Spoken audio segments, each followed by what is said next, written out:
ሰላም ጤና ይስጥልኝ ተመልካቾቻችን፣ ሰለሞን ሙልጌታ ካሳ ነኝ። ሳምንታዩ ቲክቶክ ዊዝ ሶሎሞን በኢቢኤስ ተጀምሯል። ከጥቂት ሳምንታት በፊት ስለ ትኩረት ኢኮኖሚ ወይም ደግሞ አቴንሽን ኢኮኖሚ በሚል ከሶሻል ሚዲያ ጋር እየመጣ ያለ ከፍተኛ ጦስ የሚገልጥ ይሄንን ዝግጅት አቅርቤላችሁ ነበር። ብዙዎቻችሁም ወዳችሁት ሰፊ ምላሽም ሰጣችሁበታል። በጣም መነጋገሪያ እንደነበር አይቻለሁ። በግል መልእክትም ብዙ ተቀብያለሁ። በርካቶች በሚያሳዝን ሁኔታ በዚህ ሱስ ህይወታቸው እንዴት እንደተመሰቃቀለ በግልጽ መልእክት የጻፉልኝ በርካታ ሰዎች አሉ። እንዲሁም ብዙዎቻችሁ የዚህን ቀጣይ ክፍል እንዳቀርብ ጠይቃችሁኛል። በእናንተ በጥያቄ መሰረት ለዛሬ ደግሞ ትኩረት ወይ ደግሞ አቴንሽን ወደ ጥፋት ሲለወጥ ወደ ዲስትራክሽን ሲለወጥና ምን ማድረግ እንችላለን በሚል ተከታዩን ይዤላችሁ መጥቻለሁ። መልካም ቆይታ።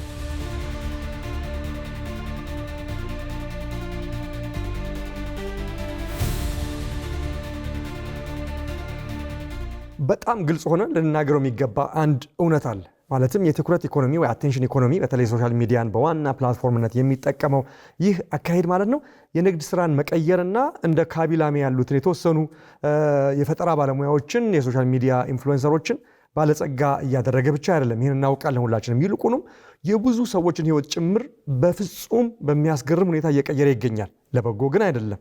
እናም ለብዙ ሰዎች ይህ በዝምታ አጥፊ የሆነ መሳሪያ ወይ ደግሞ ሳይለንት ኪለር ሆኗል ማለት ነው። ለቴክኖሎጂ ኩባንያዎች የናንተ ትኩረት የእነሱ ትርፍ የሆነበት ሁኔታ እንዳለ ባለፈውም ገልጬላችኋለሁ። ነገር ግን በሚሊዮኖች ለሚቆጠሩ ሰዎች ከልክ ያለፈ የዲጂታል ሱስ ትልቅ ዋጋ እያስከፈለ ይገኛል ማለት ነው። ለአእምሮ ጤና ዋጋ እያስከፈለ ነው። ለግንኙነቶች ዋጋ እያስከፈለ ነው። ለሰላም ዋጋ እያስከፈለ ነው። ለምርታማነት ዋጋ እያስከፈለ ነው። ቤተሰብን እያፈረሰ ነው። ቤተሰብን ዋጋ እያስከፈለ ነው እና አንዳንድ ጊዜ ራሱ ህይወትን ጭምር ዋጋ እያስከፈለ ይገኛል። በዓለም ዙሪያ ምን እየተፈጠረ እንዳለ እስቲ ያስቡት ለአንድ አፍታ። ሰዎች በብዛት በሚሊዮኖች በቢሊዮኖች የሚቆጠሩ ሰዎች ማለቂያ በሌለው የጊዜ ማባከን ስክሮል እያደረጉ እንቅልፋቸውን እያጡ ይገኛል። ቤተሰቦች አንድ የዲነር ቴብል ላይ በአካል አንድ ላይ ናቸው፣ ነገር ግን በስሜት ተራርቀዋል። ሁሉም በዛው ስለተዋጠ ማለት ነው። ልጆች ከወላጆቻቸው ይልቅ ከስክሪን ጋር የሚያሳልፉት ጊዜ እየበለጠ መጥቷል። ዛሬ ላይ በጣም የሚያስፈራ ነው። ጓደኛሞች ራት ላይ አብረው ተቀምጠው እስቲ ራት አብረን እንብላ ተባብለው ተገባብዘው፣ ነገር ሁሉም ሰው በየስልኩ ላይ ያፈጠጠ የሚገኝበትን ነገር ማየት በየቦታው የተለመደ ነገር ሆኗል። ይህም ሆኖ ከመቼውም ጊዜ በበለጠ ትስስር ተፈጥሯል፣ ኮኔክሽን ተፈጥሯል የሚል እሳቤ ወይ ደግሞ ኢሉዥን አለ፣ ቅዠት አለ። ለምን ይሁን እንጂ ብዙዎች ከምን ጊዜውም በላይ በብቸኝነት ውስጥ የተዘፈቁበት ሎንሊነስ፣ ዲፕሬሽን፣ ድባቴ ውስጥ ያሉበት ዘመን ነው። ይሄ ሁሉ ኮኔክሽን፣ ይሄ ሁሉ የሚከተለን፣ ይሄ ሁሉ የምናየው ዓለም በሶሻል ሚዲያ ውስጥ እያለ ማለት ነው። ተቃርኖም ይሄው ነው ማለት ነው። መድረኮቹ ወይም እነዚህ ፕላትፎርሞች ሲፈጠሩ ዓላማቸው ሰዎችን እርስ በርስ ማገናኘት፣ የተራራቁ ሰዎችን ማገናኘት ለማድረግ ቃል የገቡ ነበሩ። ነገር ግን ዛሬ ላይ ያለው እውነታ ይሄ አይደለም። በብዙ ሁኔታዎች እነዚህ ፕላትፎርሞች መገለልን፣ ብቸኝነትን፣ ዲፕሬሽንን እየፈጠሩ ነው የሚገኙት። እናም አደገኛው ነገር ደግሞ መሰላችሁ፣ ሱስ ብዙ ጊዜ እንደ ሱስ አይሰማም፣ ይታወቃል። ከሶሻል ሚዲያ ውጭ ያሉ ሱሶችን ብታዩ አይሰማም። ሲጋራ ማጨስ ሌላም ስለሚያጨሰው በቃ ይባላል። መጠጣት፣ ከልክ በላይ መጠጣት ያው ነው ይባላል። አደንዛዥ ዕፅ እንደዚሁ፣ ሌሎችም ቁማርም እንደ ሁሉም ሰው የተጫወታል። እንደ ቁማር ቦታ ስትሄዱ ማዕት ሰው አለ፣ ኦኬ እኔ ብቻ አይደለሁም የሚል ስሜት ስለሚፈጠር ኖርማል ሆኖ ይታያል ብዙ ጊዜ። ምክንያቱም በዙሪያችን ያሉ ሰዎችም እያደረጉት ነው የሚለው እሳቤ ስላለ ማለት ነው። ነገር ግን ማህበራዊ ሚዲያ የሰው ልጅን ግንኙነት እንደምን እንደተጠቀመበት ወስዶት ያንን ቅመም ወስዶ ወደ አደንዛዥ ዕፅነት ቀይሮታል ማለት ነው። እንዴት ይሄ የሆነ ሰለሞን? የአልኮልን ጉዳይ እናውቃለን፣ የዕፅን ጉዳይ እናውቃለን። እንዴት ነው ሶሻል ሚዲያ መጠቀም እንደ አደንዛዥ ዕፅ የሆነው? ምን አይነት ፕሩፍ አለ ያላችሁ እንደሆነ ይህን ያደረገበት ነገር ነገሩን ይህንን ልምዱን ወይ ሱስ አስያዥነቱን ወደሚያደርጉ መሰረታዊ ባህሪያት ጨምቆ ከአይምሯችን ጋር ሳይንቲፊክ በሆነ መንገድ ያን በማስተሳሰር ነው። እንዴት ነው ያላችሁ እንደሆነ ማህበራዊ ሚዲያ እንዴት ሱስ አስያዥ እንደሆነ ለማወቅ አይምሯችን እንዴት እንደሚሰራ በጣም በትንሹ መረዳት ያስፈልገናል። ስለዚህ ስለሱ ትንሽ ላጫውታችሁ። አይምሮ አስተሳሰብን፣ ትውስታን፣ ስሜትን እና አምስቱን የስሜት ሕዋሳትና የሰውነታችንን ሂደቶች በሙሉ ይቆጣጠራል። ይሄ የምናውቀው የቤዚክ ሳይንስ እውነታ ነው። እነዚህ ሁሉ ተግባራት ደግሞ የሚከናወኑት አይምሮ ወደ ነርቭ ስርዓቱ መልእክቶችን በሚልክባቸውና የነርቭ ስርዓቱን መልእክቶችን በሚመልስባቸው መስመሮች አማካኝነት ነው ማለት ነው። ለዛሬ በአይምሮ የሽልማት ስርዓት ደግሞ ሪዋርድ ሲስተም በሚባለው ላይ ትኩረት እናደርጋለን። ያ ነው እንግዲህ ከሱስ ጋር የተያያዘውን ነገር የሚገልጥልን። እና አብዛኛውን ጊዜ ዶፓሚን የተባለው የነርቭ አስተላላፊ ወይም ጥሩ ስሜት ፈጣሪ ሆርሞን የሚመረተውና ወደ 4 መስመሮች የሚላከው በዚህ ሪዋርድ ሲስተም በሚባለው አካሄድ አማካኝነት ነው ማለት ነው። ከነዚህም አንዱ አሚግዳላ እና ሂፖካምፐስ ከተባሉ የአእምሮ ክፍሎች ጋር የተገናኘው የሜዞሊምፒክ ዶፓሚን የሚባለው መስመር ነው። ምንድን ነው ይሄ ነገር ያላችሁ እንደሆነ የመጀመሪያው ስሜትን የሚያስተናግድ ሲሆን የኋለኛው ደግሞ ለመማርና ለማስታወስ በጣም ወሳኝ ናቸው ማለት ነው። ይሄውም አሚግዳላና ሂፖካምፐስ ማለት ነው። በጣም ብዙ ወይም በጣም ትንሽ ዶፓሚን መኖር በአእምሮአችን ውስጥ ወይ በነርቨስ ሲስተማችን ውስጥ በምንማርበት መንገድ በተነሳሽነታችን፣ በስሜታችን፣ በትኩረታችን፣ በልብ ምታችንና በሌሎች በርካታ ባህሪያት እንዲሁም አካላዊ ተግባራችን ላይ ከፍተኛ ተጽዕኖን ያሳድራል። ስለዚህ በርካታ ጥናቶች የሚያሳዩትም የሜዲካል ሳይንስ ስተዲዎች የሚያሳዩትም ወይም የአእምሮ ጥናት የሚያሳዩትም የማህበራዊ ሚዲያ ሱስ አስያዥነት የሚከሰተው በዚሁ ተመሳሳይ ሂደት መሆኑ ነው። ዶፓሚን ሪሊዝ ይደረጋል። ማህበራዊ ሚዲያ ላይ ስንሳተፍ በሚያስገርም ሁኔታ በአእምሮ የሽልማት መስመር ሲስተማችን ውስጥ እጅግ በጣም ብዙ ዶፓሚን ይለቀቃል። ይሄ ለምን እንደሆነ እንግዲህ በጣም የሚገርም ነው። እንግዲህ እንዴት እንደዚህ አይነት ሁክ እንደተፈጠረ ማለት ነው። ይህም ልክ እንደ አደንዛዥ እጾችና አልኮሆል ተመሳሳይ የሆነውን የአእምሮ ክፍል የሚያነቃቃ ውጤትን ያመጣል ማለት ነው። ይህ ደግሞ አዲሱ በጣም ቀላል የሚገኝ አደንዛዥ እጽ ነው ማለት ነው። እጾችና አልኮሆል እንደሚከፈልባቸው ታውቃላችሁ። ሶሻል ሚዲያ መጠቀም ግን ለኢንተርኔት ከምትከፍሉት የጥቅል ዋጋ በላይ ምንም የሚያስከፍላችሁ ነገር የለም ማለት ነው። ለዚህ ነው እንግዲህ ይህ ልዩ አደንዛዥ እጽ በቀን 24 ሰዓት በሳምንት 7 ቀናት ተደራሽነት አለው ብለን የምንናገረው ማለት ነው።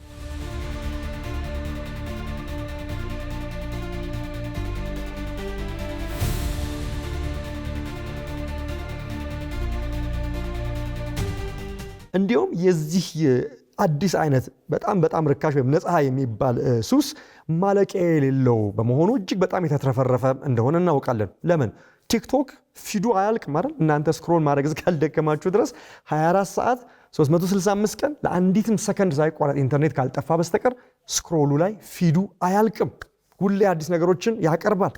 ከዚህ ላይ ደግሞ እናንተም ያን በተከታታይ እንድትፈልጉ ከጀርባ ያለው የኤአይ አልጎሪዝም ደግሞ ከዚህ በፊት የወደድነውን አይነት እንድንቀጥል ወይም ደግሞ ተመሳሳይ አዲሱን ነገር እንድናይ በቀጣይነት የሚገፋፋን አስተያየትና አዳዲስ ነገሮችን ፊት ለፊታችን ላይ ያመጣብናል እኛ አስከፍተን ስክሮል እስካደረግን ድረስ። ይሄ እንግዲህ ያለው እውነታ ነው። ከጥቂት ወራት በፊት በአሜሪካ የጤና ጥበቃ ዋና ኃላፊ ደግሞ ሰርጀን ጀነራል ዋናው ኃላፊ ዶክተሩ ማህበራዊ ሚዲያ በወጣቶች አእምሮ ላይ ስላለው ተጽዕኖ ከፍተኛ የሆነ የስጋት መልእክታቸውና የጥንቃቄ ምክር አስተላልፈው ነበር። የጉርምስናና የልጅነት ጊዜ እንደምታውቁት ለእድገት ለሰውነት ሙሉ እድገት ለአካል ለአእምሮ ሙሉ እድገት ወሳኝ የሆነው የሰው ልጅ የእድሜ ብራኬት ወይም ጊዜ ወቅት ነው እና ወጣቶች በማህበራዊ ሚዲያ ላይ ብዙ ጊዜ በሚያሳልፉ ጊዜ ለእድገታቸው እንደሚስተጓጎል የአእምሮ እድገታቸው በተለይ እንደሚስተጓጎልና ብዙ አደጋ ከአእምሮ ጋር የተያዘ ከአስተዳደር ጋር ከአስተሳሰብ ጋር የተያዘ ብዙ መዛባት እንደሚደርስባቸው እኚህ ዶክተር አጉልተው አሳይተዋል ማለት ነው። ዋናው ቁም ነገር ማህበራዊ ሚዲያ ለልጆቻችን በበቂ ሁኔታ በጥንቃቄ ዲዛይን ተደርጎ ደህንነቱን ጠብቆ የቀረበ ነው ወይ የሚል አስተማማኝ ማስረጃ ማንም ማቅረብ አልቻለም። ስለዚህ በጣም አዲክቲቭ ነው ማለት ነው፣ ደግሞ ሱስ አስያዥ ነው ማለት ነው። ይልቁን የማህበራዊ ሚዲያ አጠቃቀም ብዙ ጊዜ በልጆቻችን ላይ ከሚደርስ ጉዳት ጋር የተያያዘ መሆኑን በርካታ እንግዲህ ጥናቶች እያሳዩ ይገኛሉ። የኔም እየጨመረ የመጣው ስጋት ምንድን ነው? በተለይ ለወጣቶቻችን የአእምሮ የጤና ቀውስ ትልቅ አስተዋጽኦ እያበረከተ እንዳለ እንግዲህ ያ ይሰማኛል። የሚታወቅም የሚታይም ነገር ነው ማለት ነው።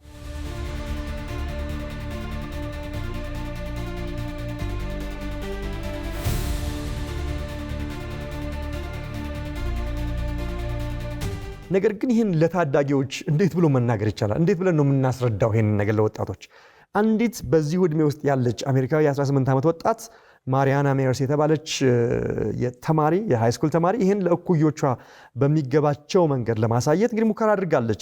በአሜሪካ የአሪዞና ግዛት ውስጥ ተማሪ የሆነችው ወጣት የእንግሊዝኛ ትምህርት ክፍሏ ላይ ኤሴ በሚመስል መንገድ ይህንን የማህበራዊ ሚዲያ ሱስ መያዝ ምን እንደሚመስል የሚያሳይ እንደ አኒሜሽን የመሰለ ነገር ነው ያቀረበችው። ርዕሱ ራሱ ኖሞፎቢያ ይሰኛል ወይ ደግሞ ኖ ሞባይል ፎቢያ የተሰኘ አኒሜሽን ያዘጋጀችው ማለት ነው። ፎቢያ ማለት እንደምታውቁት የአንድ ነገር ፍርሃት ማለት ነው።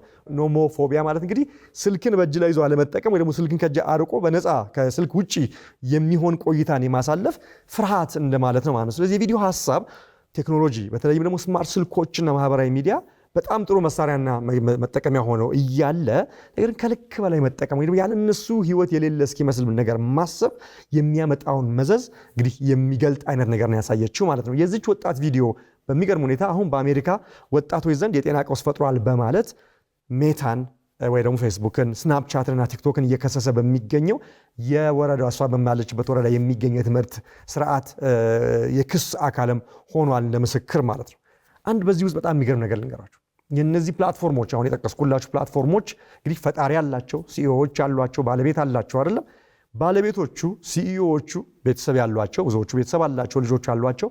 በሚያስገርም ሁኔታ ልጆቻቸው ራሳቸው ከፈጠሩት ፕላትፎርም በፍጹም እንዳይጠቀሙ ከዛ ያርቋቸዋል። የፈጣሪዎቹ የሲኢኦዎቹ የባለቤቶቹ ልጆች ራሳቸው የፈጠሩትን ፕላትፎርም እንዳይጠቀሙ ነው የሚያደርጉት መዘዙን ስለሚያውቁት። ነገር ግን ለቢሊዮኖች ለጥቅም እንዲሆን አድርገው ውለውታል። በጣም እንቆቅልሽ ነው ማለት ነው። ስለዚህ ምንም እንኳን እንደ ካሊፎርኒያና ዋሽንግተን ባሉ የአሜሪካ የግዛቶች ውስጥ ወይ ደግሞ በመላ ሀገሪቱ ተመሳሳይ ክሶች ቢመሰረቱም የማህበራዊ ሚዲያ ተደራሽነት ግን አሁንም በሁሉ ቦታ ለሁሉም በቀላሉ ይገኛል ማለት ነው። ቀላል ስላልሆነ ማስቆም ወይ ደግሞ መቆጣጠር፣ በመጠኑ መጠቀም እንግዲህ ከሁላችን የሚጠቀም የግል ኃላፊነት መሆኑ መታወቅ አለበት። ከባድ ነገር ቢሆንም ለዚህ ነው የዶፓሚን ጾም ወይ ደግሞ ዶፓሚን ፋስቲንግ ማድረግ መለማመድ ያለብን። ሁልጊዜ ያን ነገር ፊድ ለማድረግ ክሬቭ አለማድረግ፣ አለመራብ እና ሶስቱን ሲዎች አንደርስታንድ ማድረግ ኮንትሮል ወይ መቆጣጠር፣ ኮምፐልሽን ወይ የሚገፋፋን ነገር ወይ ደግሞ ኮንሲኩዌንስስ ወይ ደግሞ ውጤት ወይ ደግሞ መዘዝ የሚለውን ነገር በጣም ማወቅ አለብን። ከሶሻል ሚዲያ ጋር በተያያዘ ማለት ምን ማለት ነው? ከቁጥጥር ውጪ በሆነ መንገድ የምንጠቀም ከሆነ አንጠቀም እኮ አይደለም። ከቁጥጥር ውጪ በሆነ መንገድ የምንጠቀም ከሆነ አንድ አይደል። ሁለተኛ ደግሞ በራሱ ጊዜ የሚገፋፋ ከኛ ቁጥጥር ውጪ በቃ ብዙዎቻችን እኮ ማስላችን ራሱ ከስልካችን ጋር አድርጎ ሄዶ አይኮንን የሚከፍትበት ማስል ሜሞሪ ሆኗል እኮ። የሚገርመው እኮ ነው። አንዳንዴ እኮ አይምሮአችን እኮ አይደለም የሚነግረን እኮ ኮምፐልሽኑ ነው። በቃ አናቆም እንዳደረግ ነው። በቃ አንስተን ኔክስት ቲንግ ዊ ኖውስ የሆነ ሶሻል ሚዲያ ላይ ሄደን ስክሮል እያደረግን ነው ራሳችን የምናገኘው። ፈልገን እስቲ ሄጄ ይሄን ላድርግ ብለን አይደለም። ኮምፐልሽን ሆኗል። በቃ የፓርት ኦፍ አወር ማስል ሚሞሪ ሁሉ ሆኗል። ስለዚህ እንደዛ አይነት ነገር ውስጥ ገብተን ከሆነ ሁለተኛ ኮምፐልሽን ምንለው ማለት ነው። ሶስተኛ ኮንሲኩዌንስ ነው። በአጠቃቀማችን ምክንያት ብቸኝነት፣ ዲፕሬሽን፣ የኛ ደስታ የማጣት ነገር ካለ ያን በማንጠቀም ጊዜ ደግሞ ዳውን የምንሆን ከሆነ ልክ እጽ በማይወሰድ ጊዜ ሱሰኛ እንደዛ እንደሚሆን እንደዛ ከሆነ ችግር ላይ ነን ማለት ነው። ስለዚህ ያንን ባህሪያችንን በጥልቀት መመርመር፣ ካውንስሊንግ ኮንሰልቲንግ መውሰድ፣ ቴራፒ ካስፈልገ መውሰድ፣ ሌሎች ተለዋጭ የህይወት መስተጋብሮችን ለመፈጸም መሞከር ማድረግ ያስፈልጋል። ምክንያቱም በጣም ከባድ ስለሆነ ማለት። ነገር ግን ጉዳቱ በሱስ ብቻ አያበቃም። ከዚህም የበለጠ አደገኛ የሆነ ነገር አለ። ጥላቻ የሚባለው ነገር ነው። በሚያስገርም ሁኔታ ደግሞ ማህበራዊ ሚዲያ ወይም ሶሻል ሚዲያ በሰው ልጅ ታሪክ ውስጥ ጥላቻን በከፍተኛ ፍጥነት ከሚያቀጣጥሉ ኃይለኛ ነገሮች ውስጥ አንዱ ሆኗል። ጥላቻ የነበረ ነው በሰው ልጆች ታሪክ ውስጥ። ነገር ግን ይሄ ቴክኖሎጂ መምጣቱ ያንን የጥላቻ ሁኔታ በፈጣን ሁኔታ ስፕሬድ እንዲያደርግ እንዲሰራጭ ለማድረግ ትልቁ መሳሪያ ቁስ ሆኗል ማለት ነው። ለምንድን ነው እንደዚህ የሆነው? የሰው ልጅ ክፋት፣ የሰው ልጅ ጥላቻ የነበረ ነው። ሶሻል ሚዲያ ይሄን አላመጣም። ለምን? በጣም ጥሩ ጥያቄ ነው። ለምን መሰላችሁ? እነዚህ ፕላትፎርሞች እነዚህ ሶሻል ሚዲያዎች ሲፈጠሩ ዲዛይን አደራረጋቸው፣ አልጎሪዝማቸው፣ ከጀርባ ያለው ኮምፒውቴሽን የሶፍትዌር አደረጃጀትና አሰራር ከፍተኛ የስሜት መነሳሳትን ወይም ደግሞ ኢሞሽናል ኢንቴንሲቲን ስለሚያበረታቱ ነው። ለቧልቱም፣ ለሚሙም፣ ለቀልዱም፣ ለሚያስቀውም፣ ለሚያስገርመውም፣ ለውሸቱም፣ ለጥላቻውም፣ ለቁጣውም፣ ለንዴቱም ያንን አድርገው እዛ ላይ እንድትቆዩ ስለሚያደርጉ ነው ማለት ነው። ስለዚህ ጥላቻ ደግሞ በተለይ በሚያስደንቅ ሁኔታ የሰዎችን ትኩረት የመሳብ ፓወር አለው። ፍቅር ነው ያን ማድረግ ያለበት አይደል? ነገር ግን ጥላቻ ሰውን ይስባል፣ አትራክት ያደርጋል፣ አቴንሽን እንድንሰጠው ያደርጋል።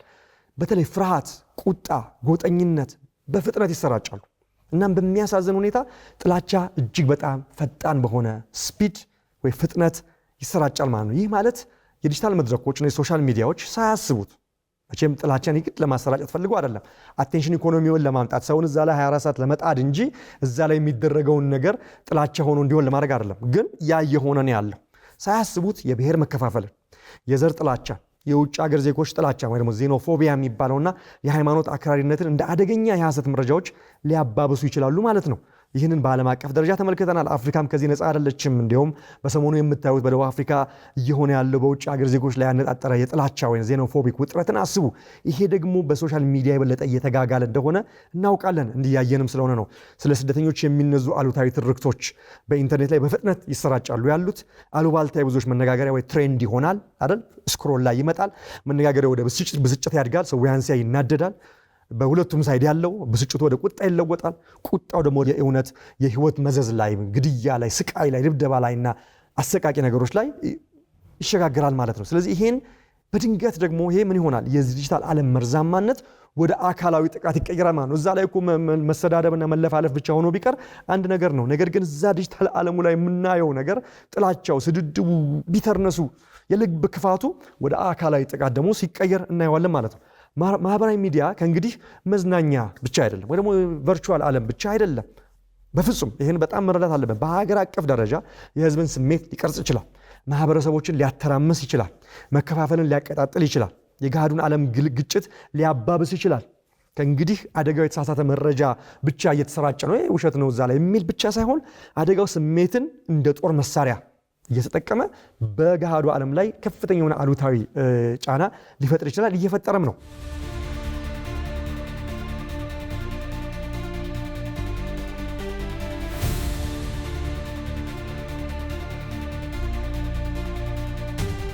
ታዲያ ምን እናድርግ? እሺ ይሄውን ሁሉ በቃ ቀውሱን፣ ችግሩን ባለፈው በመጀመሪያ ክፍልም አሁንም ዛሬ ላይ ሞር ዲቴል ገብቼ ያሳየነው እሱን ነው። ምን እናድርግ? ምንድነው መሆን የሚችለው? በዚህ ጉዳይ በእርግጠኛ አቅመ ቢስ ነን? በቃ ምንም ማድረግ አንችልም? አይደለንም። እኔ ነን ብዬ አላስብም። ቴክኖሎጂ ኃያል ነው፣ ያ ሊሆን ይችላል አሁን በተለይ በኤአይ በምናምን። ነገር ግን የሰው ልጅ ምርጫ አሁንም የበለጠ ኃያል ነው የሚል ብርቱ የሆነ እምነት አለኝ።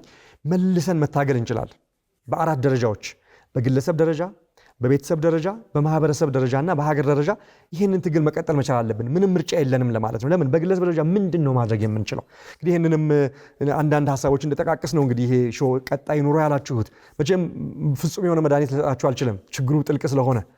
ነገር ግን የተወሰነ ነገር እንደው አብረን እንድንወያይ ነው። የትኩረታችንን ቁጥጥር መልሰን መውሰድ አለብን። ለምን ጉዳይ ነው አቴንሽን የምንሰጠው የሚለውን መውሰድ አለብን።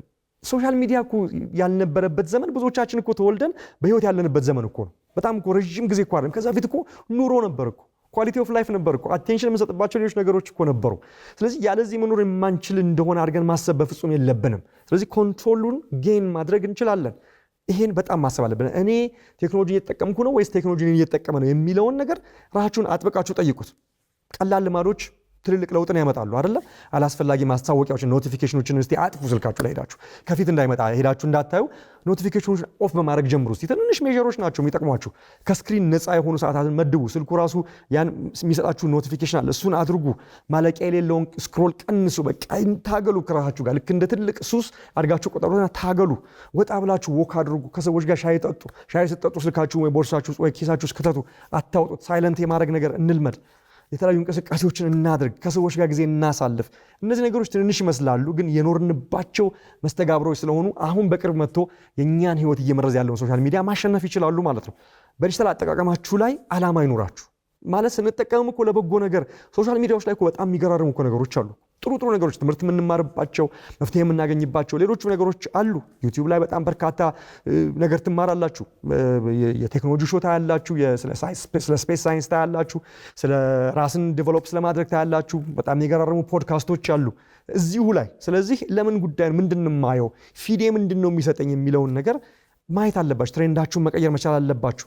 ጸጥታችሁን ከሚያውክ ነገር ራሳችሁን መራቅ አለባችሁ። ቧልት ከሆነ ለእናንተ አይምሮ ላይ፣ ህይወት ላይ፣ በእናንተ ፕሮዳክቲቪቲ ላይ፣ በእናንተ እድገት ላይ ለውጥ የማያመጡ አልባሌ ነገሮች እንዳይመጡ ሌሎቹን ጥሩ ነገሮች ስታዩ ጥሩ ነገሮችን እያመጣ ነው የሚሄደው ራሱ ሶሻል ሚዲያው። የእናንተን ባህሪ ነው እና መልሶ የሚያመጣው። ስለዚህ እንዲህ ያለ አይነት ነገር ለማድረግ መታገል ያስፈልጋል። ምክንያቱም ትኩረት ህይወት ነው። አቴንሽን ኢዝ ላይፍ። ትኩረታችሁ ወደሚሄድበት ህይወታችሁ ደግሞ ያንኑ ነው የሚከተለው። ይሄ በቃ የታወቀ ነው። ስለዚህ አቴንሽናችን በሙሉ ሶሻል ሚዲያ ላይ የማይረባው ነገር ላይ ከሆነ ህይወታችን በዛው ነው የሚፈሰው ማለት ነውና ይሄንን በግለሰብ ደረጃ ከዚህ እንኳን ትንንሽ ስቴፖች ብንጀምር፣ በቤተሰብ ደረጃስ ምን ማድረግ እንችላለን? ከአንድ በላይ ሆነን ባለንበት ላይ እንዴት ነው መተጋገዝ የምንችለው? በዚህ ጉዳይ ቤተሰቦች ጤናማ የዲጂታል ባህልን እንደገና መገንባት አለባቸው። በቤት ውስጥ ወላጆች፣ አባወራዎች፣ እናቶች፣ ታላላቅ ወንድሞችና እህቶች ይህንን ነገር ለማድረግ አርአያ መሆን ያስፈልጋል።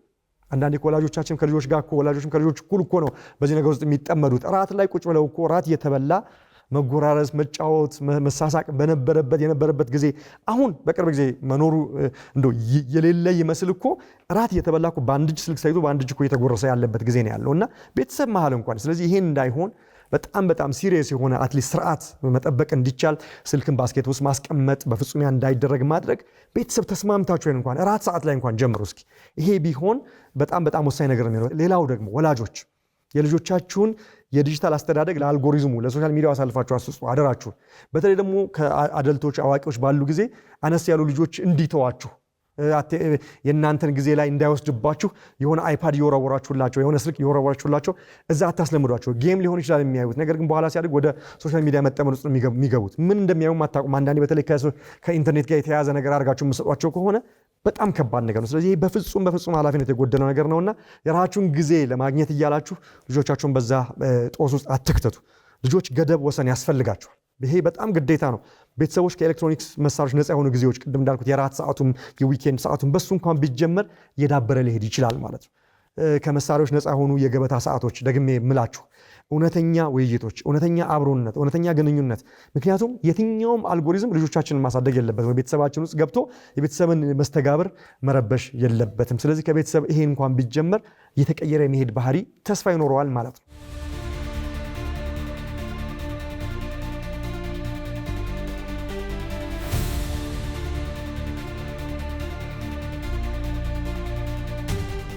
በማህበር ደረጃስ ምን እናደርግ? እንደው ሰፋ አድርገን ከቤተሰብ ከግለሰብ ወጥተን ምንድነው የምናደርገው?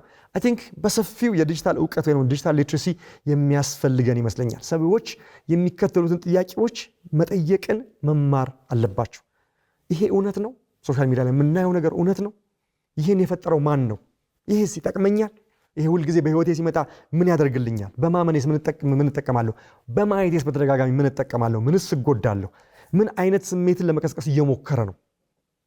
ሂሳዊ አስተሳሰብ ወይም ክሪቲካል ቲንኪንግ ከግለሰብ ከቤተሰብ ወጥቶ በማህበረሰብ ደረጃ ያስፈልጋል። የምርጫም ጉዳይ አይደለም፣ የህልውና ጉዳይ ነው። ስለዚህ የዲጂታል እውቀትን ያለው ማህበረሰብ ለማታለልና እንደፈለጉ ለመዘወር ከባድ ስለሚሆን በማህበረሰብ ደረጃ ይሄ ቢደረግ፣ በኮሚኒቲ ደረጃ ኦርጋናይዝድ የሆኑ የዲጂታል ሊትሬሲዎች፣ እንደዚህ አይነት የተለያዩ የማንቂያ ስርዓቶች በማህበረሰብ ደረጃ በላይብራሪዎች ውስጥ፣ በወረዳዎች ውስጥ፣ በፐብሊክ ጋዘሪንግ ላይ ቢደረግ አይ ቲንክ እጅግ በጣም ወሳኝ ነገር ይመስለኛል። ከባድ ሊሆን ይችላል ለመጀመር፣ ሰክሰስፉል ላይሆን የሚችል ይመስላል። ነገር ግን መሞከር እጅግ በጣም ወሳኝ ነው። እንደ ማህበረሰብ በዋናነት በሀገር አቀፍ ደረጃ ምን ማድረግ እንችላለን? ሀገራት ስትራቴጂካዊ በሆነ መንገድ ማሰብ መቻል አለባቸው። ይሄ በጣም የታወቀ ነገር ነው፣ ወይ ደግሞ መታወቅ ያለበት ነገር ነው። በተለይ ይሄ ለኢትዮጵያ እጅግ አስፈላጊ ጉዳይ ነው። በሚከተሉት ዘርፎች ላይ በእኔ እይታ ከፍተኛ የሆነ ኢንቨስትመንት ወይም መዋለ ንዋይ ቢፈስ ጥሩ ነገር ይመጣል ብዬ አስባለሁ። በዲጂታል እውቀት ላይ፣ በኤአይ እውቀት ላይ፣ በሳይበር ግንዛቤ ላይ እና ሀገር በቀል የይዘት ስነ ምህዳሮችን በማስፋት ላይ የራሳችንን ባህል የራሳችንን ማነጽ የሚችሉ ጥሩ ነገር የሚያደርጉን ስንዝናናም በልኩ የሚያደርገንን ነገር ላይ ብናተኩር አይ ቲንክ ትልቅ ነገር ነው። ይሄ ደግሞ ኢንቨስትመንት ይጠይቃል። ምክንያቱም የነገው ትግል ከእንግዲህ በአካላዊ መሰረተ ልማት ላይ ብቻ ያተኮረ እንዳይመስላችሁ። በዲጂታል ዓለሙ ላይ የሚሆነው ነገር ወደ ገሃዱ ዓለም መጥቶ የሚጎዳው ጉዳት በጣም ትልቅ ስለሆነ ትርክትን መቆጣጠር ኮንትሮሊንግ ዘ ናሬሽን በጣም ወሳኝ ነው። እውነትን መጠበቅ ጋርዲንግ ዘ ትሩት በጣም ወሳኝ ነው፣ ውሸት እንዳያሸንፍ። እንዲሁም ጠንካራ ማህበረሰብን መገንባት በጣም ወሳኝ ነው። ይህ ቀድመው የሚረዱ ሀገራት ይህንን በፍጹም ቀድመው የሚረዱ ሀገራት የወደፊቱን ዘመን የዲጂታሉንም የማህበራዊ መድረኩንም የኤአይውንም ዘመን በጠንካራ አቋም ሆነው ተቋቁመው ሊሻገሩት ወይም ሊሄዱበት ይችላሉ ማለት ነው።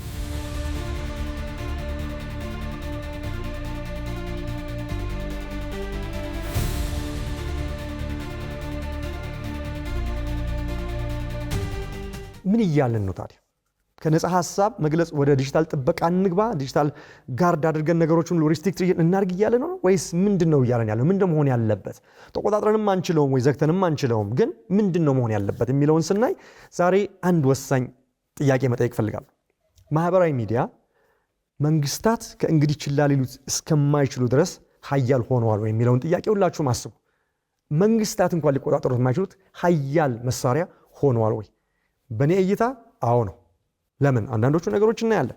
ለአመታት ማህበራዊ ሚዲያን እንደ መዝናኛ ስንቆጥር ቆይተናል። ሁላችንም አይደል? ፍሬንድ ሪኩዌስት ለማድረግ ነው፣ የሚያስቅ ነገር ለማየት ነው፣ ፎቶ ፖስት ለማድረግ ነው፣ ቬኬሽናችን ለማሳየት ነው፣ የበላነው ምግብ ለማሳየት ነው፣ እንዲህ ያለ ነገር አሁንም ያ በብዛት ይታያል። ነገር ግን ከዛም ያለፈ ነገር ውስጥ ገብቷል ማህበራዊ ሚዲያ። እርስ በርስ የምንገናኝበት ስፍራ ብቻ አይደለም፣ ፎቶዎችን ብቻ የምናጋርበት ቦታ አይደለም፣ ጓደኞችን፣ ታዋቂ ሰዎችን፣ የፖለቲካ መሪዎችን፣ ወቅታዊ ክስተቶችን የምንከታተልበት ብቻ ቦታ አይደለም። ነገር ግን ዛሬ ብዙ ሀገራት ማህበራዊ ሚዲያን በተለየ መንገድ ማየት ጀምረዋል። እንደ መዝናኛ ብቻ ሳይሆን እንደ የህዝብ ጤና ወይ ደግሞ ፐብሊክ ሄልት ጉዳይ ጭምር እየታየ ነው ያለው። ቅድም ካልኳችሁ የሱሰኝነት ጉዳይ ጋር የተያያዘ ስለሆነ ነው። የዛሬ የማህበራዊ ሚዲያ ጉዳይ የህፃናት ጥበቃም ጉዳይ ነው። የብሔራዊ ደህንነት የሀገር ደህንነት ጉዳይም ነው። የአእምሮ ጤንነት ጉዳይም ነው። አልፎ ተርፎም የሉዓላዊነት ጉዳይም ነው። እንዲሁም የሞትና የሽረት ጉዳይም እየሆነ መጥቷል ማለት ነው። ምክንያቱም በሚሊዮኖች የሚቆጠሩ ወጣቶች ትኩረትን ለመሳብ ስሜትን ለመቆጣጠርና በስክሪን ላይ ለሚያስተላልፉትን ጊዜ ከፍ ለማድረግ ታስበው በተዘጋጁ መድረኮች በእነዚህ የሶሻል ሚዲያ መድረኮች ላይ ሱሰኛ ሲሆኑ ይህ እንግዲህ ከቤተሰብ ችግር ብቻ መሆኑ አብቅቶ ማህበረሰባዊና ሀገራዊ ችግርም ይሆናል ማለት ነው። እና ሌሎች ሀገሮች ምን እያደረጉ ነው? የአውስትራሊያን ጉዳይ በአጭሩ ልንገራችሁ። አውስትራሊያ በዓለም ላይ ከታዩ ጠንካራ እርምጃዎች እንደ አንዱ ይታያል። ዋና ዋና ማህበራዊ ሚዲያዎች ፕላትፎርሞች ቲክቶክ፣ ኢንስታግራም፣ ስናፕቻት፣ ፌስቡክ የመሳሰሉትን ኤክስ ወይ ደግሞ ትዊተር የመሳሰሉትን ፕላትፎርሞች ለመጠቀም አንድ ሰው ከ16 ዓመትና ከዛ በላይ መሆን አለበት የሚል ጥብቅ ህግ አውጥታለች። ስለዚህ ከ16ና ከ16 ዓመት በታች የሆኑ ልጆች ይህንን ፕላትፎርም እነዚህን ፕላትፎርሞች ከፍተው አካውንት ፕሮፋይል ከፍተው መጠቀም አይችሉም። ሌላው ዓለም ላይ በ10 ዓመትም በ8 ዓመትም ይቻላል። ምንም ከልካይ የለም። ይህ ታሪካዊ ነው። ለምን? ምክንያቱም አውስትራሊያ በጣም ወሳኝ ነገር እያለች ነው በዚህ ሂደት ውስጥ። ሸክሙ በልጆቻችን ላይ ብቻ መሆን የለበትም። ሸክሙ በወላጆቻችን ላይ ብቻ መሆን የለበትም። ሸክሙ በመድረኮቹ ላይ መሆን አለበት እያለች ነው ያለችው። በሌላ አነጋገር መንግስታት እንግዲህ ማለት የጀመሩት ምንድነው? የቢዝነስ ሞዴላችሁ እነዚህ ሶሻል ሚዲያ ፕላትፎርሞች ከወጣቶች ትኩረት ትርፍ የሚያገኝ ከሆነ ለጥበቃቸውም ለደህንነታቸውም ኃላፊነት መውሰድ አለበት እያለ ነው ማለት ነው። ይህ ትልቅ ለውጥ ነው። አውስትራሊያ ልጆችን እየቀጣች ወይ ደግሞ ከዚህ ነገር ልጆችን እያገለለች አይደለም። ከዛ ከ16 ዓመት በፊትስ ምን ያደርጋል ሶሻል ሚዲያ ስታስቡት? ስለዚህ ልጆችን እየቀጣችበት አይደለም፣ ነገር ግን ኃላፊነቱ በቴክኖሎጂ ኩባንያዎቹ ላይ ይሁን እያለች ነው። የልጆቻችን ጤንነት ይጠበቅ እያለች ነው። ከሶሻል ሚዲያ በፊት ልጆች በጤንነት ሌላ አክቲቪቲ እያደረጉ እኮ በሚገርም የአእምሮ እድገት አድገዋል። ስለዚህ አሁን ባይኖራቸው ምን ይሆናሉ የሚለውን ማሰብ ያስፈልጋል። ይሄ የአውስትራሊያ እርምጃ እንደ አንድ ጥሩ ተብሎ እየታየ ይገኛል ማለት ነው። ኢንፎርስ ለማድረግ ምን ያህል እንግዲህ ተግባራዊ ይሆናል የሚለው ሌላ ጥያቄ ነው። ቻይና ቁጥጥር ላይ ደንብን እና ገደብን ኢንፎርስ በማድረግ ላይና የዲጂታል ስርዓትን ደግሞ ተግብራለች። የእሱ አካሄድ በጣም የተለየ ነው። አገሪቱ እንደ ፌስቡክ፣ ኢንስታግራም፣ ኤክስ፣ ስናፕቻት፣ ዩቲዩብ እና ኢቭን የቲክቶክ የዓለም አቀፉን ቨርዥን አግዳለች ከሀገሯ ላይ። ሰምታችሁኛል። ቲክቶክ የተፈጠረው የት ነው? ቻይና ነው። ቻይና ግን ቲክቶክን ለሁለት ከፍለዋለች። የቻይና ቨርዥን አለ፣ የዓለም አቀፉ ቨርዥን አለ። የዓለም አቀፉ ቨርዥን እኛ የምናየው ይሄ ግሳንግሱና አሁን ሱሱስ ከተተን የምንለው አይነት ነገር ያለበትን ቻይና ውስጥ አታዩት። ቻይና ውስጥ የተጣራ ለማህበረሰቡ አይጎዳም ተብሎ የሚታሰብ ኮንቴንት የሚያሳይ የራሱ የቻይና የቲክቶክ ቨርዥን ያለው። ይሄ እንግዲህ በጣም የሚያስገርም ነገር ነው። በምትኩ ምንድን ነው ያደረገችው? ሶሻል ሚዲያ የለም አይደለም እኮ፣ በጥብቅ የመንግስት ቁጥጥር ስር የሚሰሩ አገር በቀል መድረኮች አሏት። ዊቻትን ጨምሮ ሌሎችም መድረኮች አሏት። ስለዚህ እዛ ላይ ፕሮዳክቲቪቲም አለ፣ ኮንቴንትም አለ፣ መዝናኛውም አለ፣ ምኑም አለ። ነገር ግን በአሜሪካ በቻይና መንግስት ተርምና ቁጥጥር ትክክል ነው ብሎ በሚያምነው አድርጓል። እንዲሁም ቻይና በታዳጊዎች ላይ ጠንካራ ገደቦችን ጥላለች። እነዚህ በሀገር በቀል የሆኑት የሶሻል ሚዲያ መድረኮች የወጣት ሁኔታዎች ወይ ደግሞ የዩት ሞድ አለ ማለት ነው። ያ ኮንፊግሬሽን አለው ማለት ነው። ስለዚህ አልጎሪትሙ የዩት ሞድ ላይ መሆኑን ሲያይ ሴፍ የሆነን ነገር ለወጣቶቹ የሚያሳይበት ሁኔታ ያለበት እውነታ ማለት ነው። በአልጎሪዝም በቀጥታ ስርጭት ላይቭ ስትሪም፣ በኦንላይን ሱስና ጎጂ ይዘቶች ላይ ደግሞ ጠንካራ ደንቦች አሏት ቻይና።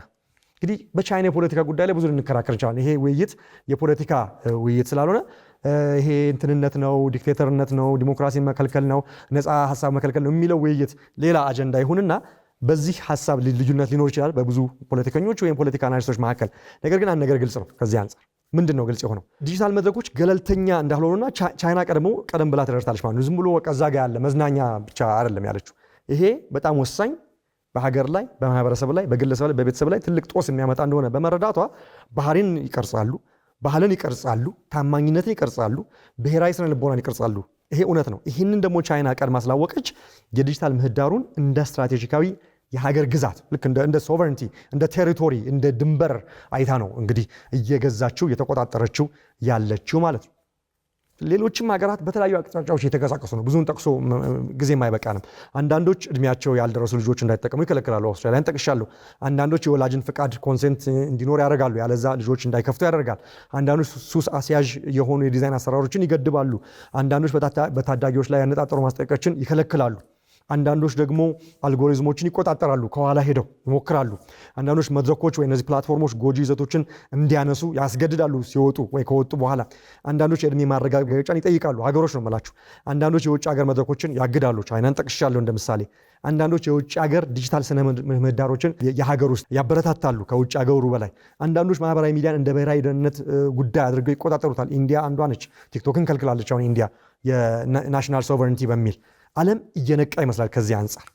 ከባዱና ፈታኙ እውነታ ግን ይህ ነው። የትኛውም ሀገር ይህንን የዘመናችንን ከፍተኛ ቀውስ ሙሉ በሙሉ መፍታት የሚችልበትን መድኃኒት አላገኘም። ስለዚህ የተገኘና ይሄ ነው መፍትሄው የሚባልለት ዓለም እየተሞከረ ነው ማለት ነው። ምክንያቱም የማህበራዊ ሚዲያ ሱስ የቴክኖሎጂ ጉዳይ ብቻ አይደለም፣ ስነ ልቦናዊ፣ ኢኮኖሚያዊ፣ ባህላዊና ኢቭን መንፈሳዊም ጭምር ነው። ጉዳዩ የብቸኝነት ጉዳይ ነው። የእውቀት ተቀባይነትን የማግኘት ጉዳይ ነው። የማንነት የአይደንቲቲ ጉዳይ የሆነ መጥቷል። አይደንቲቲ ክራይሲስ በዛ ጋር እየመጣ ነው ያለው። ነገሮች ያልፉኛል ብሎ የመስጋት እኔ እዛ ሶሻል ሚዲያ ላይ ባይሆን እኮ እያለፈኝ ነው፣ ያልፉኛል ጉዳዮች፣ ከሰው ጋር እኮ አብሬ ያልተቀላቀልኩም የሚል ፍርሃት ነው። ስለዚህ መግባት አለብኝ የሚለው ነው። የመታየት ፍላጎት ነው። ኖቲስ የመደረግ ፍላጎት ነው። አለው የመባል ፍላጎት ነው። ላይክ የመደረግ ፎሎ የመደረግ የመደነቅ ፍላጎትም ነው። የአንድ ማህበረሰብ አካል የመሆን ፍላጎትም ነው። ስለዚህ እነዚህ መድረኮች ደግሞ እነዚህን የሰው ልጅ ፍላጎቶች ወደ ንግድ ስልት፣ ወደ ቢዝነስ ሞዴል፣ ወደ አቴንሽን ኢኮኖሚ ቀይረውታል ማለት ነው። ይሄ ነው እንግዲህ በጣም ነገሩን የበለጠ የተወሳሰበ የሚያደርገው ማለት ነው። ስለዚህ ኢትዮጵያ ምን ማድረግ አለባት? ምን መማርስ አለባት? ለኢትዮጵያ ዋናው ትምህርት የአንድን ሀገር አካሄድ በጭፍን መቅዳት አይደለም አይደል? ይሄ ትምህርት ይሄ መሆን የለበትም። ኦኬ አውስትራሊያ ይሄን ሀገር እናርግ፣ ቻይና ሳይሆን የራሳችንን አውድ ወስደን ከሁሉም ቤስት የሆነውን ነገር ወስደን የራሳችንን ስትራቴጂ የሶሻል ሚዲያ ስትራቴጂና የራሳችንን ህዝባችን የመጠበቅ ጉዳይ በጣም አስፈላጊ ነው ብዬ አስባለሁ። ስለዚህ ከዚህ አንጻር ፈጠራን ኢኖቬሽንን ሳንገድል ወይ ደግሞ ሀሳብን የመገላለጽ ፍላጎታችንን ሳንገድል ልጆቻችንን ግን መጠበቅ አለብን። ፍርሃትን ሳንፈጥር የቴክኖሎጂ መድረኮችን መቆጣጠርና ማስተዳደር አለብን። ፍርሃት ሳንፈጥር ግን ቁጥጥሩ ያስፈልጋል። ስለዚህ በእኔ እይታ የተወሰኑትን እንደው ቢሆን ብዬ የማስበውን አካፍላችኋለሁ።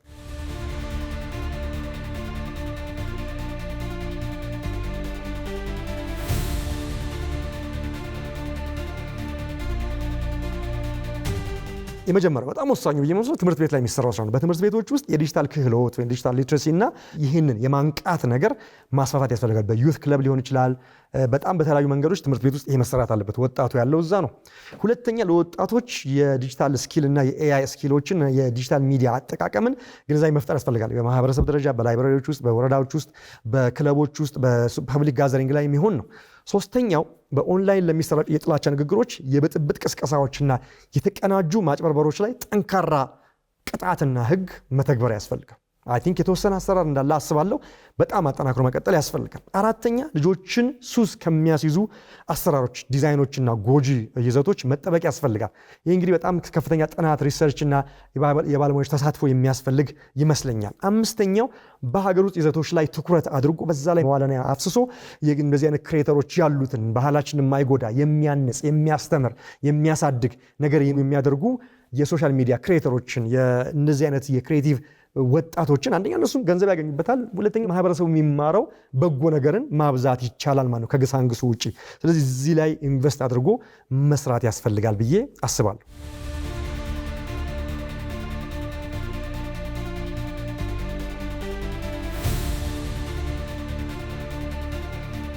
እንግዲህ ዝግጅቴን ሳገባድድ የማህበራዊ ሚዲያ ቀውስ ጉዳይ የዘመናችን ከፍተኛ ቀውስ ሆኗል። ለኢትዮጵያ፣ ለአፍሪካ ብቻ ሳይሆን ለዓለም፣ ለሰለጠኑት ሀገራት፣ ለፈጠሩት ሀገራት ሚዲያውን ራሱ ከፍተኛ ፈተና ሆኖ ይገኛል ማለት ነው። ስለዚህ የአንድ ሀገር ችግር ብቻ እንዳልሆነ አስበን ዓለም አቀፍ ክራይስ እንደሆነ አስበን ነገሩን፣ ጉዳቱን፣ ግዝፈቱን መቀበል መቻል አለብን። ነገር ግን እኛ እንደ ሀገር፣ እንደ ቤተሰብ፣ እንደ ማህበረሰብ ምን ማድረግ የሚችለውን ማሰብ አለብን። እሱን ትንሽ ለመጠቆም ነው የሞከርኩት። እንግዲህ ኦስትሬሊያ ከ16 ዓመት በታች የሆኑ ህፃናት አጠቃቀም ላይ ገደብ እየጣለች ነው። ቻይና ፕላትፎርሞችን እና ወጣቶችን በስክሪን ላይ የሚያሳልፉበትን ጊዜ እየተቆጣጠረች ነው። የውጭ ሀገር ፕላትፎርሞችን ሙሉ ለሙሉ ሀገሯ ውስጥ እንዳይጠቀሙ ብሎክ አድርጋለች። አውሮፓ ውስጥ ደግሞ ያሉ ሀገራት አልጎሪዝሞችን የተጠቃሚዎችን ፍላጎት መሰረት ያደረጉ ማስታወቂያዎች በህግ እየተቆጣጠረች ነው፣ እየከለከለች ነው። እንግሊዝ ዋናው ማስታወቂያውን ከተቆጣጠራቸው ነገራችን ላይ ኮንቴንቱን መቆጣጠር ይቻላል። ያ ሁሉ ኮንቴንት ይመጣው ማስታወቂያውን አምጥቶ ብዙ አይን አለ ብሎ ማስታወቂያ ለመስራት ስለሆነ ማለት ነው። እንግሊዝ ደግሞ በህፃናት ደህንነት ያተኮረ የፕላትፎርም ንድፍ ዲዛይን እያሳደገች ነው፣ እንዲሆንም እያስገደደች ነው። አሜሪካ በነፃነትና በደህንነት ጥበቃ መካከል ክርክር እያካሄደች ነው። የስፒች ኦፍ ፍሪደም ኦፍ ስፒች በሶሻል ሚዲያ መሆን አለበት፣ ነገር ግን ጉዳቱስ የሚለውን እያጤነች ነው። ህንድ ፕላትፎርሞችን እንደ ብሔራዊ የደህንነት የመሰረተ ልማት ቆጥራ አንዳንድ ፕላትፎርሞችን ሀገሯ ውስጥ እንዳይተላልፉ እየከለከለች ነው። ዓለም በዚህ ሂደት ውስጥ አንድ መልእክት ነው እያስተላለፈ ያለው። ከዚህ የምትረዱት ማህበራዊ ሚዲያ ከእንግዲህ ምንም ጉዳት እንደሌለው መዝናኛ ተደርጎ በፍጹም ሊወሰድ አይችልም። ስለዚህ ወላጆች ይሄን አስቡ። ልጆቻችሁ ቲክቶክ ላይ ሲሄዱ እያየች ነው ራሳችሁም ስታደርጉ በቃ ዝም ለመሳቅ እኮ ነው የገባሁት የሚባል ነገር የለም። ሱስ ነው፣ ጉዳት ነው፣ ወጥመድ ነው ማለት ነው። በልኩ በተለይ ካልተደረገ አይምሮን፣ ህፃናትን፣ ማህበረሰብን፣ ፖለቲካን፣ ባህልን፣ አገራትን እየቀረጸ ነው፣ በመጥፎም በበጎ በተለይ በመጥፎ። ስለዚህ ከዚህ አንጻር እጅግ በጣም ጥንቃቄ እና እይታ ይሻል ማለት ነው። እና ምናልባትም ለእያንዳንዱ ሀገር ትልቁ ጥያቄ ይሄ ነው። እንግዲህ የዝግጅቴን በማብቃቴ በፊት እውነትን መስዋዕት ሳናደርግ ነፃነትን የሚጠብቅ ዲጂታል የወደፊት ጊዜን መገንባት እንችላለን? ትልቁ ጥያቄ ነው፣ ያልተመለሰ ጥያቄ ነው። የቴክኖሎጂ ፈጠራን ሳናጠፋ ልጆቻችንን መጠበቅ እንችላለን? ቴክኖሎጂ እኛን እንዲጠቀምብን ሳንፈቅድ ቴክኖሎጂን መጠቀም እንችላለን? ምክንያቱም ይህንን ሚዛን መጠበቅ የቻሉ ሀገራት የሚጠብቁት ወጣቶቻቸውን ብቻ አይደለም የወደፊት እጣ ፈንታቸውን ጭምር ነው እንጂ። ስለዚህ ጥያቄዎች መመለስ መቻል አለባቸው። ስለዚህ ምናልባትም የትውልዳችን ትልቁ ጦርነት ከእንግዲህ ወዲህ እየተካሄደ ያለው በየብስ ወይ በአየር ወይ በፊዚካሉ ዓለም ብቻ አይደለም፣ ወይ በአየር ላይ ብቻ አይደለም። ይልቁንስ በሰው ልጅ አይምሮ ውስጥ ጭምር ነው ከፍተኛ ጦርነት እየተከናወነ ያለው ማለት ነው። የትኩረት ጦርነት፣ የአቴንሽን ዋር፣ የዲስትራክሽን ዋር፣ የእውነት ጦርነት፣ የእውነታ ጦርነት። ስለዚህ እነዚህ ነገሮች ምናልባትም ከሁሉም በላይ አስፈላጊና ወሳኝ ጥያቄን ያጭራሉ። ሁሉም ነገር ትኩረታችንን ለመሳብ በሚሻማበት በዚህ ዓለም ውስጥ አሁንም በጠራ ሁኔታ ማሰብ እንችላለን? አቴንሽናችንን መቆጣጠር እንችላለን? አሁንም እውነትን ጋርድ ማድረግ መጠበቅ እንችላለን? እውነትን ሁልጊዜ መፈለግ እንችላለን? አሁንም ሙሉ በሙሉ ሰብአዊነታችንን መጠበቅ እና ይህንንም ጠብቀን ማቆየት እንችላለን?